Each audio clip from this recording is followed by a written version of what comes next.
Not gonna lie, y'all.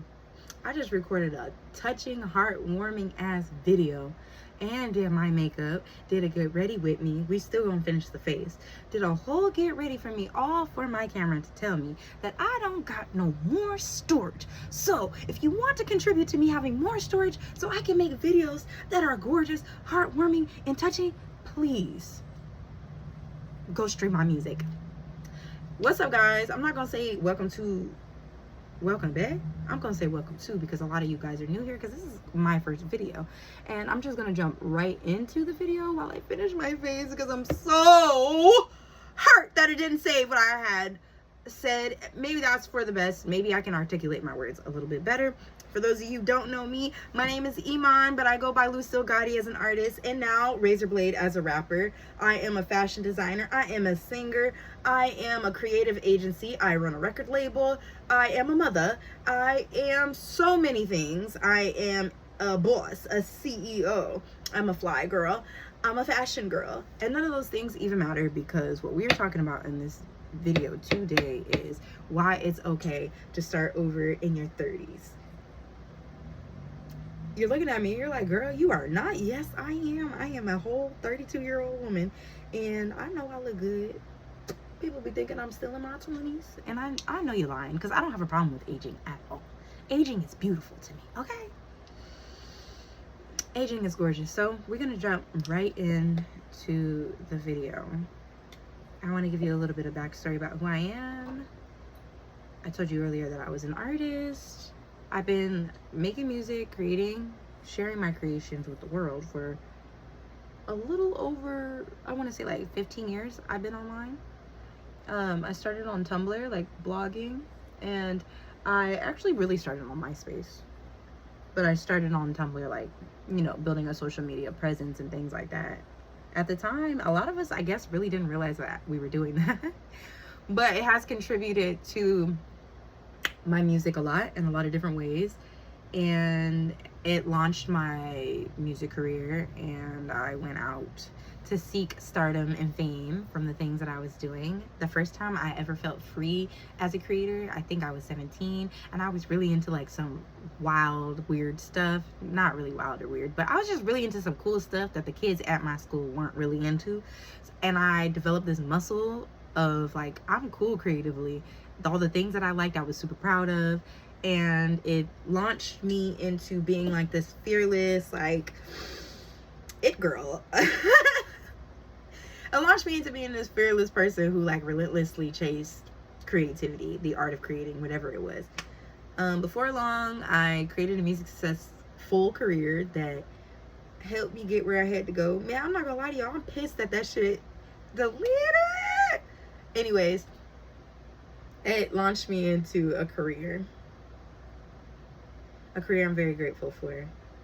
But while I was searching for that career, I was dealing with a lot of grief. My mother had just passed away, and I had to move with my father. So I started developing, after my mom's passing, a terrible sense of self, a very insecure sense of self, a very hurt sense of self, a very unaccountable sense of self, a very tearing yourself down sense of self, and that created like this pattern of self-sabotaging within me. So while I was chasing my fame and success, I had a very, very bad habit of self-sabotaging, and I wasn't even aware that that's what I was doing. So no matter how much I pushed all the creative endeavors that I had, I was always hitting a wall, because when I say self-sabotaging, and this is what I consider self-sabotaging, is really your lack of worthiness within yourself. So things will come around and you'll sabotage it because you don't feel worthy for it. And in a lot of the dialogue that I was in my head after my mom's passing and stuff like that was really negative. I didn't know how to talk to myself positive. And I kept meeting other people that also didn't talk to themselves positive and also were chronic self-sabotagers. So all the interactions that I'm having with people are like terrible, because we're all on the same wavelength trying to say that we're better than the next person, and we really aren't. So having interactions with people where they're not going well, me not believing in myself, running from myself, not taking accountability for myself, I looked and all this time had passed where I really hadn't achieved what I wanted to achieve. And I realized that I actually didn't believe that I could achieve what I wanted to achieve. No matter how bad that I wanted to do what I wanted to do in life, I was always, like I said, hitting this wall of like, this is not meant to happen for you because X, Y, and Z. And I started really believing the bad about myself. And now that I'm older, I realize, like, girl, there was nothing really bad about you. You weren't like treating people like shit. Even if you were, like, it was very mild. You know what I'm saying? Like, I wasn't stealing, robbing, or doing any of those things, which I still have empathy for people who do those things. But at the time, like, I just really wasn't aware of, you know what I'm saying, what I was doing and the effects I was having on my, like, actual life. All this time had passed where I didn't get anything done. So I started piling on the self-disrespect and started being like, you're a failure in my head, and started talking myself out of so much stuff that I could have accomplished way sooner if I had started to learn how to take accountability. I just wasn't taught that growing up, and I'm not gonna sit here and act like that's my parents' fault, because it really is not. My parents went through hell growing up, and nobody taught them that self-accountability or that type of self-love. I think my mother was a really great example for me before she passed of learning how to love yourself. The application is a little, but she definitely was on the path of doing that. So I had like a little glimpse of what to do. And I remember her right before she passed telling me like to look at myself and tell her who I saw. And during that time, I was like, I don't know. And I remember her yelling at me like, girl, you better figure out that girl, who that girl is. So fast forward of the years of having like all this self-doubt, of the years of telling myself, psyching myself out of what I can and can't do. At age 29, I decided I was going to like stop. Really? I would say 26, 27. I was going to stop that behavior because I actually wanted to get somewhere in life. The first 3 years of me taking accountability for myself were hell. It was so bad. It almost made me give up hope on me, because now I have boundaries. Relationships are falling off because that's what they do. New experiences are coming. I'm not sure how to really handle them that well. My life is changing in dramatic ways. I'm not sure how to handle myself in the ways that I want to handle myself. I'm not fully understanding is how to detach and let go of things from the past still. I would say that went on until I was like actually 29, because my dad passed away. And when my dad passed away, I really made it my mission to understand my patterns of self-sabotage. Like, when I tell you, like, really, really, really made it my mission to understand my patterns, I dug deep into myself. And I was like, hey, you can't do this shit forever. Once I heard that inner voice that was like, you can't do this shit forever, I realized that I actually really, really, really, really loved myself. And I was going to like continue to just keep loving myself and see where it went. So I had to ask myself, like, what the fuck is love actually? What is self-love actually?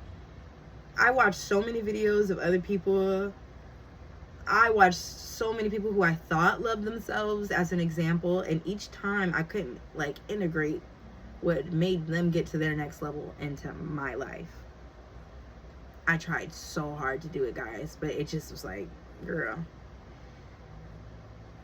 And then over time, I started to see that the reason why I thought it wasn't working is because I wasn't celebrating the small wins and the small achievements, because I was always thinking like, that's not good enough, go to the next thing, do something bigger, never get comfortable in what you've achieved, because if you do, you'll get complacent. And that was a mindset that I kind of like learned from these internet gurus and YouTube. But that mindset don't work for everybody, honey, and it shouldn't really work for you, because it doesn't allow you to like see the things that are small wins in your everyday life, because you need the small win. If you don't got the small win, how you gonna appreciate the big wins? How you gonna get to the big wins without the small wins? I'm sorry. I'm not really liking that. I think I need like a more like glowy color. But you're not really going to be able to appreciate any wins, really, if you can't see the small shit that you do a day. And I also decided that I didn't really want to be friends with depression too much longer. But during that process of like learning how to love myself, I started to accept depression as a part of life, and I started to accept all the negative things that I felt about myself, instead of like, because that was another thing I started doing too, was once I realized like how bad I treated myself for years, I started being hard on myself about it and mean to myself about it, which is like another, I guess, symptom of coming into your own, because it's true, it does happen. I don't know why nobody talks about that, but you start punishing yourself for all the years that you didn't care. You start really piling onto yourself about like what you could have done better, and sometimes that makes things worse. So I was doing that to myself also for a while, from ages, I want to say like 29 to like 30 and a half, whatever. Where I still was like, damn, you wasted all this time, you couldn't get it together. But age 31 is where I decided that like I was going to finally take all the things that I've learned, and then instead of questioning if I actually learned them, I was going to live them out and see how they worked for me in my own life. Not with like the internet was telling me to do, not what these self-help gurus were telling me to do. I was going to listen to like my own inner voice, since I say I love myself so much, and I was going to let that love guide me into doing what I wanted to do. Sure enough, 31, I wanted my music to go viral. I wanted to have a lasting impact in music, and I started realizing that I did. That I kind of have always been an impactful, influential artist, and I couldn't see that. I wanted to see it real bad, but I couldn't see it. But a lot of the things that were so hard for me to like accomplish before started like opening up crazy, and started opening up like fast.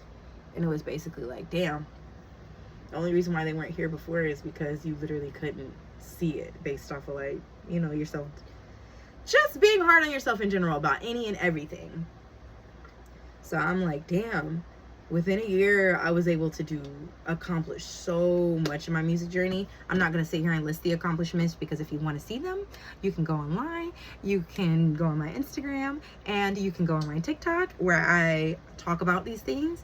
But I just started accomplishing things that I wanted to do for years and didn't know that I was capable of. And I started leaning into being proud of myself, which is something that I don't think anybody around me ever was of themselves. So it took me a while to develop that muscle. But once I started being proud of myself, I could see all the ways that I was already accomplishing things. I could see myself in the ways that I was already accomplishing the things that I thought I wasn't before. So to get back to the title of this video, because this was a get ready with me, and we are getting ready, I want to say that you have to pay attention to all your wins. And baby, a win is a win. You could just be winning at waking up. You could just be winning at having a clear thought. You could just be winning by brushing your teeth that day. Like, start small. You get what I'm saying? Start small as hell. I'm winning because I'm putting on lip gloss. Okay? Simple. Start small. Start there. And even though I spent a great deal of time mad at myself for not hitting all of my marks in my 20s or meeting all of my own expectations, I realized I started a whole new decade. So I'm starting over, and this person, I'm gonna get to know her, and I'm gonna listen to her, and I'm gonna honor her and be proud of her. I'm gonna be respectful to her. I'm gonna like what she produces. I'm not going to be hard on her at all. I'm going to be easy on her. I'm going to be kind to her. I'm going to be gentle to her. I'm going to be supportive to her. I'm going to be adoring to her. I'm going to be honest with her when she's not doing what she's supposed to be doing. Let that little highlight, baby. I got that highlight. Pop it, girl. But I'm going to be there for her when she needs somebody to be there for her. I'm not going to limit the love that I can give to this new person that I have. And I was scared to start this journey because I thought that meant that I was okay. Like, basically, like, I'm giving up. You get what I'm saying? Like, this is like your way of like giving up. But it's not my way of giving up. It's my way of accepting that there's something new to start, and that I need to start just it. And loving the journey of it. it is so much better in my fucking 30s to do things because I don't hate myself anymore. And I can have clear conversations with my spirit and God and have the courage to get on here and share things with you. I never knew that I wanted to be a full-blown content creator and share my life with people before. And because I have this new sense of like self within, I feel like it's something I should do. So I'm on here talking to you. It's never too late to reinvent yourself. One thing about my creative journey is that music has taught me the art of reinvention over and over and over and over. So there was times where I felt like, oh, my music wasn't a success, I didn't get here, I'm not able to do that. But because I felt those things, which is another thing you should do on your journey, is feel empowered by. It's very hard to say and to tell somebody else to feel this way, but like, you got to start feeling empowered by your negative feelings if you want to make something out of them and you want better for yourself. I always want more for myself, but I appreciate the things that I do have right here and now. And I've learned to make peace anytime that I feel off, sad about anything. And I've learned to make peace with just negative feelings within me. I know that they're serving a purpose. Sometimes joy doesn't motivate me. Fear does. Angry feelings motivate me. Sometimes gratitude is not my motivation, but really my, I don't know, just a cool point that I come to with God. Like a real cool point that I come to with God. I want to encourage anybody watching this, all the fly girls, if you're starting your life over and you feel like you've lost so much time, like you didn't do this or you didn't do that, life is infinite, babes. I know life is short, but while you're here, treat it as infinity. And if you can treat it as infinity, you could see that you can accomplish anything whenever the fuck you want to. I personally think the older that you get, the wiser that you are, so you can accomplish the things that you want on a clearer head and more of like an emotional controlled head versus when you're coming into this world and you're traumatized by growing up, you're traumatized by events, you're traumatized by yourself, you're traumatized by other people's selves and the things that they do. You know what I'm saying? Like, give yourself grace. And starting over might be the best thing you ever did. Who knows? I think maybe you can do it. And I want to see you do it too. Thank you for anybody who watched this video as well, because you're cool. You're very cool. And you deserve to know that. And you deserve to know that you're capable of whatever it is that you want to achieve. And you don't need anybody to tell you that they're proud of you. You might want them to, but if you tell yourself over and over that you're proud of yourself, trust me, that's going to hit way harder than anybody else and whatever they possibly could say to you about what you got going on. That's your key to success and your secret to success. Bye, guys. Enjoy your fresh starts. I know I'm enjoying mine.